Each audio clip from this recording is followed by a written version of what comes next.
pinadala si Jesus Christ dito sa mundo para tubusin tayo dahil lahat tayo ay nagkasala. Tama?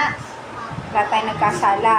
So, si Jesus ang ating Panginoon, siyang ating tagapagligtas. Tama? Siya yung pinako saan? Saan niya pinako si Jesus? Sa krus. Tapos, tinusok din siya sa tagiliran at umagos ang kanyang dugo. Ang pag-agos ng dugo, it symbolize ng paglinis sa ating mga kasalanan. So, once we...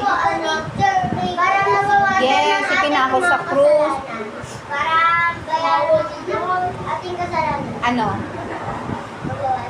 Hindi mababawasan, completely paid. Wala ka ng kasalanan. Once you accept Jesus Christ as your Lord and Savior, ang nakakita na sa'yo ng Panginoon ay si Jesus. Di ba tatlo yung Panginoon natin? Sino yung unang Panginoon?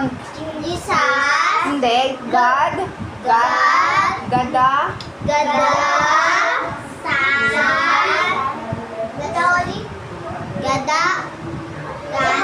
Okay, God the Father, God the Son, God the Holy Spirit. Amen.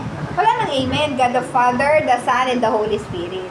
So, si God, noon kasi sa Old Testament, pag nagkasala ka, mag-aalay ka, di ba? Pumapatay sila ng tupa at pinagdudugo. Yung dugo, inaalay kay God noon. Kailangan may pagdurugo para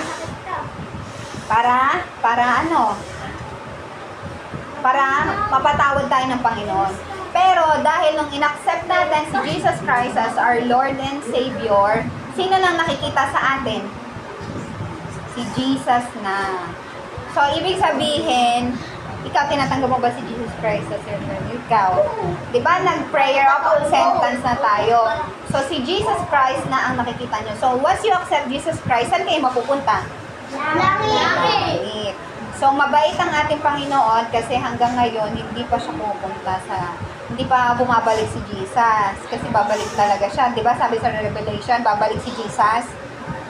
So, palagayin nyo, pag dumating si Jesus ngayon, saan kayo mapupunta? Sa langit. Paano yung mga taong hindi pa nakakakilala kay Jesus? Meron kayong kilalang bata or classmate or kahit sino may kilala kayong hindi pa si Jesus? May na-share na ba kayo? Kahit any experience na may nakapag-share na kayo? Nakakilala na yan kay Jesus. Dapat yung hindi pa kilala si Jesus.